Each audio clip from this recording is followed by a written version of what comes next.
Meus amigos, Alexandre de Moraes está literalmente perdido, sem saída, porque agora se tornou oficialmente inimigo dos Estados Unidos. O jornalista Alan dos Santos revelou detalhes bombásticos sobre como Donald Trump prepara um duro castigo contra Moraes. E acreditem, é inevitável. Te convido a assistir comigo o vídeo a seguir até o final, pois as informações são importantíssimas. E por favor, deixe seu like, comente e compartilhe para fortalecer essa luta e levar a verdade cada vez mais longe. O Alan, nesse sentido, com todas as informações que você tem, me diga uma coisa, o ministro Alexandre de Moraes, existe a possibilidade dele recuar ou ele chegou num ponto que não tem mais recuo? Ele é psicopata não recua. É isso. Agora, Alan, tem um ponto que eu queria tratar contigo ainda sobre esse tema e depois quero tratar sobre outro assunto contigo, que é com relação ainda diante dessa possibilidade dessas sanções que vão chegar. A decisão final é do Trump? É do Trump. E ele vai tomar essa decisão. Você pode ter certeza absoluta disso. Era isso que eu precisava ouvir, né? Até para que a gente reforce a esperança nisso, né, Alan? Sim, o Trump está bem consciente, Pitoli, que existe um conceito antigo onde os Estados Unidos não quer que nenhuma ameaça toque as Américas. Tá? É o princípio de Monroe, né? M-O-R-O-E. E isso aconteceu quando um presidente americano tomou a decisão de que nenhum inimigo, no caso a Inglaterra, né, tivesse poder sobre Canadá, no caso a Espanha, que a Flórida era a Espanha, né? O México era a Espanha, não existia México ainda, que qualquer ação militar que fosse diminuir a potência americana, ela precisava ser neutralizada.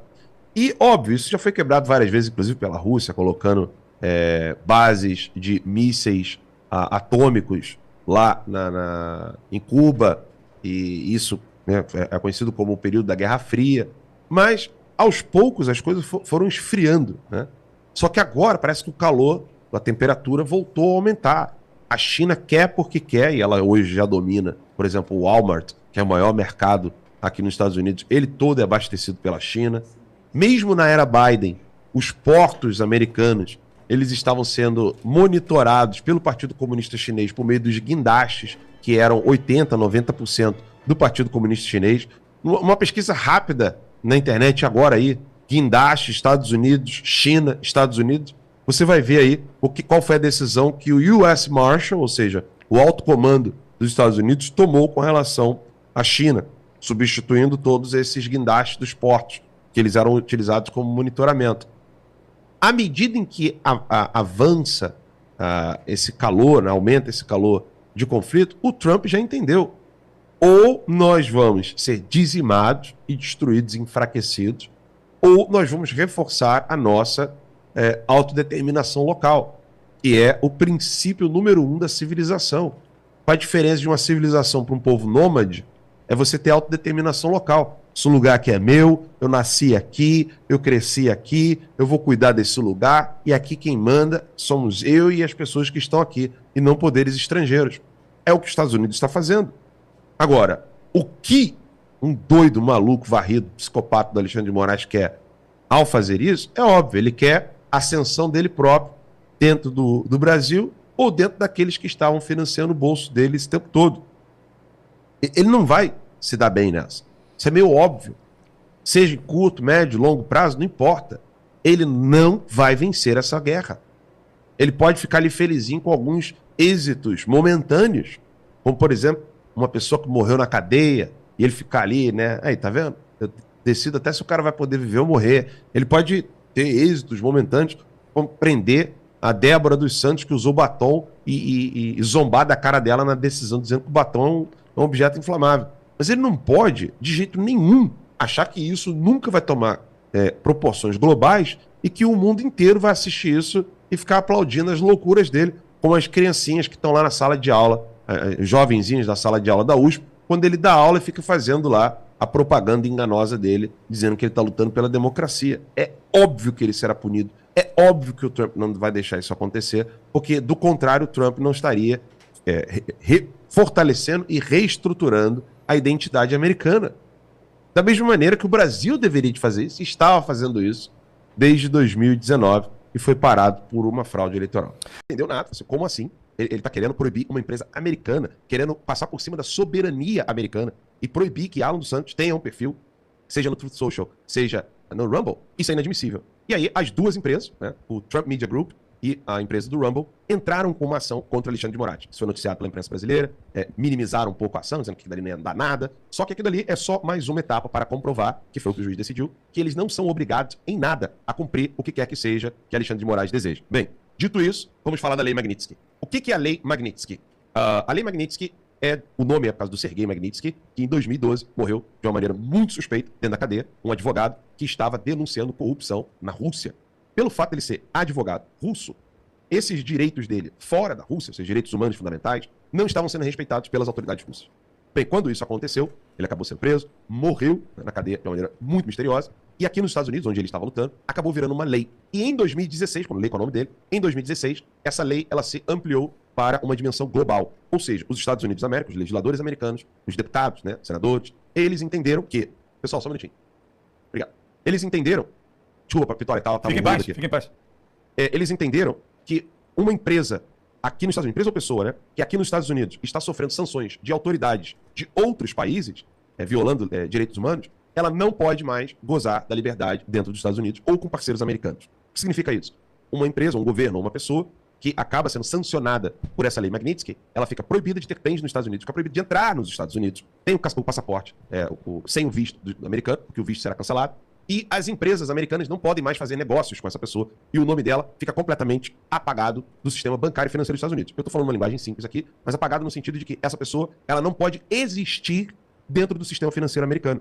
Ou seja, o Barroso, vou dar um exemplo aqui, o Barroso, a esposa dele, o filho, isso é dado público, tem empresa em Miami, tem escritório na Brickell, uma rua famosa de Miami, onde todos os milionários têm grandes escritórios. A família do Barroso e o Barroso tem escritório lá. Com a lei Magnitsky, eles perdem imediatamente. Não é que o governo americano vira e fala assim, infelizmente você vai ter que vender isso aqui, você vai ter que se desfazer desse bem aqui em Miami. Não, não é não. Acabou, isso aqui não é seu mais. Você perdeu, mané. Entendeu, Pitário? Perfeito. Agora, ainda tratando desse... Se o governo impopular e vingativo do seu país te odiasse, se a imprensa militante e vendida do seu país te difamasse, se o judiciário ativista partidarizado do seu país te perseguisse e se você assistisse a seus aliados, seus familiares sendo falsamente acusados por crimes que eles não cometeram, você ficaria no seu país à mercê dos seus inimigos, correndo o risco de ver tomada a sua liberdade? A decisão do Eduardo Bolsonaro de se licenciar do cargo e não retornar ao Brasil é mais do que legítima. E ao fazer isso, o filho do ex-presidente encarna na sua pessoa a denúncia contra as graves violações aos direitos humanos patrocinadas pela justiça brasileira. Para quem tem dúvida, basta ler os incisos do artigo 5º da Constituição, que garante, por exemplo, que não pode haver censura, tortura, nem tribunal de exceção. Julgar seus inimigos declarados em um foro incompetente, num processo em que, além de juiz, você é a vítima, é uma violação explícita aos direitos humanos, porque configura um tribunal de exceção. Prender alguém sem julgamento por meses, com base em provas forjadas, e jogá-lo numa solitária por dias a fio, a fim de obter uma delação sob coação, é uma violação explícita aos direitos humanos, porque configura tortura.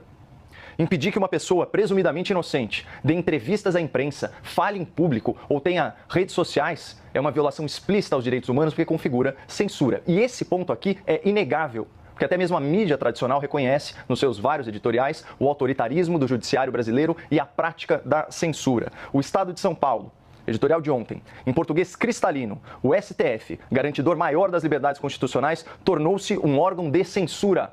De acordo aqui com o jornal, o tribunal opera de abuso em abuso, de censura em censura. Folha de São Paulo, abril de 2024, já trouxe isso aqui outras vezes. O ordenamento jurídico impede o Estado de calar um cidadão sob qualquer pretexto. Uma pessoa pode dizer o que quiser sem ser amordaçada. Mas o ministro do STF reinstituiu a censura prévia no Brasil. E aí o jornal segue caracterizando essa prática como inconstitucional e autoritária. A censura no Brasil, promovida pelo Supremo Tribunal Federal, não é mais uma questão de opinião, é uma questão de fato. E como ensina o manifesto aqui dessa emissora, os fatos não são interpretações, eles são indiscutíveis. Não existe alternativa para um fato.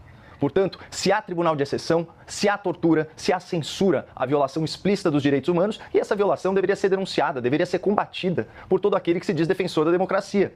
como, aliás, tem feito o Eduardo Bolsonaro no Brasil e no exterior. Até porque tanto a Constituição brasileira quanto a Constituição americana repudiam essas práticas. O problema é que aqui no Brasil, quem deveria guardar a Constituição, o STF, é justamente quem está sendo denunciado pela imprensa por agredir os direitos e garantias fundamentais do cidadão por meio de práticas autoritárias. E isso, óbvio, cria um ambiente hostil para a democracia e principalmente para os parlamentares da oposição. Porque quando o STF se transforma em um tribunal político dedicado a, aspas, enfrentar o bolsonarismo e editar o Brasil, não existe mais segurança jurídica para os críticos do Supremo. Aí, Basílio, o jeito é pedir asilo fora do país mesmo, aproveitar o ensejo para denunciar a censura a adversários políticos, os inquéritos sem fim, a pesca probatória, a escolha de alvos da investigação, a fabricação de provas, a delação sob ameaça, as prisões ilegais, as falsas acusações e a narrativa de um golpe de Estado que nunca foi tentado.